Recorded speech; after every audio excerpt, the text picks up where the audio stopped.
নেন চাচা, বিসমিল্লাহ। বিসমিল্লাহির রহমানির রহিম। ইয়া আল্লাহ, এখন আপনি আপনার স্বপ্নটা বলেন তো, কি স্বপ্নটা দেখছেন? আমি স্বপ্ন দেখলাম একটি বলার মুরগি কিনে আমি বাড়ি নিয়ে গেলাম, আর তখন আমার ঘুমও ভাঙে গেল, আর সেই স্বপ্ন আমার পূরণ হলো না। এক আল্লাহর বান্দা আমার স্বপ্ন পূরণ করে দিল।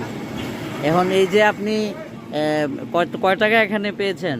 আপনি আমার 1000 টাকা দিলেন, দেখি। এই দেখুন। আচ্ছা, এখন এটা দিয়ে আপনি কয় কেজি মুরগি কিনতে পারবেন আনুমানিক? আনুমানিক এটা দিয়ে আমি 2 কেজি নিব, আর মেয়ের পরীক্ষার কিছু ফিস রাখবো। আচ্ছা আচ্ছা, এখন আপনি কি কখনো ভেবেছেন না, যে আমি কোনোদিন ভেবে নেই যে আমার কোনো আল্লাহর বান্দা আমাকে 1000 টাকা দিবে। আপনি মনে করেছিলেন কি যে আস্তে আস্তে রিক্সা চালায়া টাকা হইলে এরপরে মুরগি কিনে সবাইকে নিয়ে খাবেন? হ্যাঁ, এটা আমি ভাবছিলাম। তো এখন যে রিক্সা না চালাইয়েই যে আল্লাহ আপনার ব্যবস্থা করলো। না চলায় আল্লাহ আমাকে এক বান্দা